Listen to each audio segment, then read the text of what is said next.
want to talk to you guys in this video about this emerging phenomenon called breatharianism. You see these people coming out of the woodwork claiming to not eat, claiming that they don't need to eat, don't need to drink water, even in some cases, claiming to not need physical sustenance to survive and thrive. When I first heard about this, my initial reaction was like, are you kidding me? Like, of course we need food, and of course we need water to survive. People die of starvation, people die of thirst all the time. So let's take a look at this. If you take someone with a nutritional deficiency, suppose they have low levels of magnesium or low levels of zinc or low B12 or something like that, and if you take this person and you fast them on nothing but water for 21 days or 30 days or even longer than that, what do you think happens? The deficiency actually goes away completely, and the levels of that particular nutrient that they were deficient in before increases. It doesn't get lower, it doesn't get worse. Even though they're not putting in that nutrient to their bodies, those deficiencies disappear. And this happens all the time. You see this repeatedly in cases of people who have done extended fasts. Why does this happen? It happens because we are already complete. We already have everything in our bodies that we need. We are created in perfect balance, in perfect harmony. And we really don't need to be putting in anything extra. Funny thing happens when you put in excess into your body. You start to feel like you're lacking something. We're born into these societies, we're born into these cultures where we are conditioned to take way more than we need, vastly bigger quantities of food and nutrition than we need. And when we do this, it generates feelings in our body that we are missing something. It generates feelings of lack, and it creates imbalances. And when we take too much nutrition, it actually creates these deficiencies, these imbalances that you see in people all the time with the low B12, the low iron, the low minerals. And also when we take too much food, it alters our epigenetic expression, and it silences, it mutes certain genes that we have, certain parts of our DNA. If you take the average person off the street, like 99% of the genes in their DNA are dormant, and they're not really functioning, they're not turned on.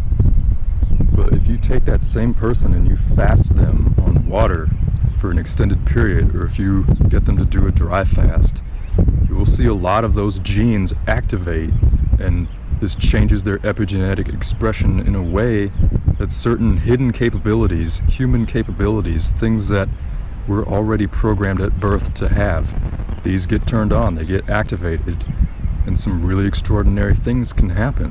When we get our bodies in an optimal state of health, we don't need anything. We don't need to be taking in extra at that point. Once we get our bodies optimally clean, when we get in the process of shedding the toxins and getting those things out of our bodies, we don't need as much food because our bodies become so much more efficient at absorbing things that we put in it. In the same way, they become very efficient at absorbing energies, the subtle forces from our surroundings. A lot of us are under the impression that we get all of our energy from food and from water, but really there are many sources of energy that we are constantly tapped into. Like, the world wouldn't even be here without light. So light, in my opinion, as far as I can tell, is number one. That is like the number one source of energy. And the next would be air. Like, you cannot go very long without air. You can only go a few minutes without air for most people. And then water, you can only go a few days or weeks without water. And then there's food, which you can go the longest without food. Take an average person, just Joe Schmo off of the street, you can go weeks or even months without food. And I find it so interesting that we live in this culture that is so heavily addicted to food and sex. And these are the two things that we longest without. We can survive for such a long period of time without these two things. And you don't see very many people like addicted to sunlight, or addicted to oxygen, or addicted to drinking water. But you see tons of people, you see entire civilizations of people throughout history that are addicted to food and sex, and these are the things that we can go the longest without. It just fascinates me. But my point is that I really do believe that this is possible. As crazy as that might sound to a lot of people, like, we adapt our bodies to some really extreme situations. Like, we humans are so adaptable, it's incredible. We adapt our bodies to all kinds of extremes, like living in the most polluted and toxic environments imaginable. So I think it's totally feasible to adapt our bodies to not need very much physical food, if any. Because the average person can go such a long period of time without food. If you take that person and you detox them and you get them properly nourished, they could go even longer. They could go years without food. And this is what I think we are seeing with these so-called breatharians or pranarians, people who can live off of the subtle energies and not require food as their number one source of nourishment. And you see a lot of these same people who claim to be breatharians, and they will admit to, eating small portions of food every now and then in social situations and things like that. But it's not their number one, it's not their primary source of nourishment. They don't really need it, they don't require it. They see food more as something to be enjoyed, something that is entertaining or exciting, something that gives pleasure, but it's not like a requirement for survival. And this is just making a lot of sense to me. And like on this YouTube channel, I'm very raw food centric. Like, as much as I love the raw food diet, and I definitely advocate the raw food diet, I think it's such a reasonable thing for anyone to do to heal the body. But at the same time, I feel like, for me personally, it's like a transitional tool. It's like a vehicle. It's kind of like a ladder to get to these higher levels of health where you really don't need so much. And to me, that's just a beautiful thing, to not need something, to be able to say that, yeah, that served me at one point, but now I am free of that, and I don't really need that so much in my life anymore. I just find that so beautiful.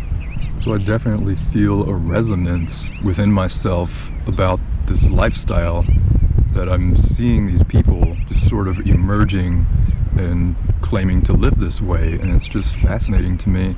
And I actually have a friend who just completed Ray Mayor's 10-day breatharian process, and that just piqued my interest even more, and that's sort of the reason why I'm feeling inspired to make this video. And I also see that it is a growing phenomenon. It is something that is increasing, it's gaining momentum in a similar way like raw foods and the Woodstock Fruit Festival. Like, the fruit festival started out with just like 150 people, and now it's like thousands of people from all over the world converging into this fruit festival to celebrate eating raw, natural food. And in the same way, there's the Pranic World Summit, Pranic Healing Summit, and it's starting out with just like a few hundred people, and I suspect that it will grow to the same numbers as something like the Woodstock Fruit Festival. It's very easy to say that, no, this is impossible because you need food or else you starve, and you see starvation happening in countries everywhere. I feel like starvation has just as much to do with emotions and thoughts as it does with the physical food or lack thereof.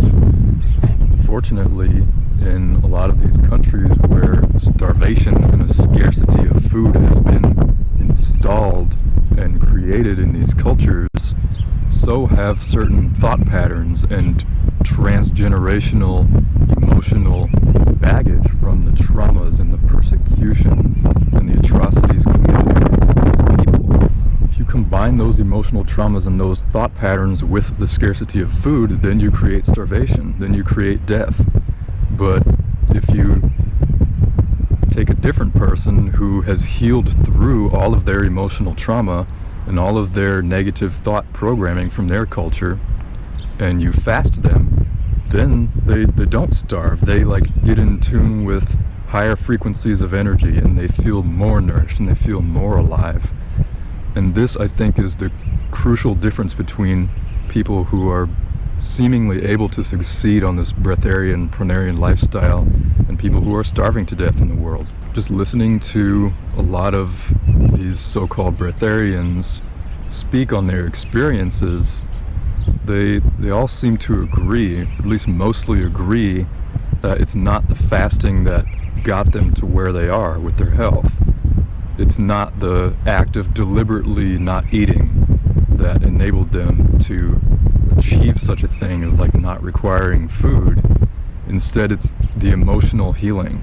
It's the emotional honesty that enables them to do this. If someone is completely emotionally honest, then all the hunger, all the feelings of desire, all the feelings of lack just completely vanish. And I've experienced, fleeting moments of this myself, where I just feel so full and my breath is still and I feel perfectly alive and sustained just by my own truth, my own expression of my honest feelings. That is something that makes a lot of sense to me. Truth being the number one source of nourishment. That we can all be nourished by pure truth, honesty, which is really the same thing as love. And I think the reason something like a raw food diet or a vegan diet is so much more nourishing and so healing is because it's more true. It's a lifestyle that is closer to our nature and truer to our essence, and it's not heavy burdened with the deception and the lies of the foods created by heavy industry. So these are just some of my thoughts about this thing that I'm noticing, this phenomenon where people are not eating anymore and feeling totally sustained and loved and just in optimal health. I find it fascinating, and it's definitely a controversial topic with a lot of really charged feelings about it, because people love food and there are people starving. So let me know how you feel about it. Let me know if you agree or disagree or what you think. I love you, and I wish you the highest forms of healing. And I will see you guys in the next video. Take care. Our bodies have an intelligence that is just so infinitely far beyond what our intellects could possibly understand. We are creators. Our bodies create things. We are alchemists, literally. Our bodies can take things from the environment and create something completely different. Our bodies take in amino acids and they create protein. In the same way, your body could take an atom of carbon or something, and your body knows how to take or give electrons, protons, neutrons to that atom and create something completely different, create a completely different element. Our bodies are infinitely intelligent if we just get out of the way, stop inundating our bodies with excess. If we could just take appropriate amounts, then we would naturally gravitate towards needing less and less.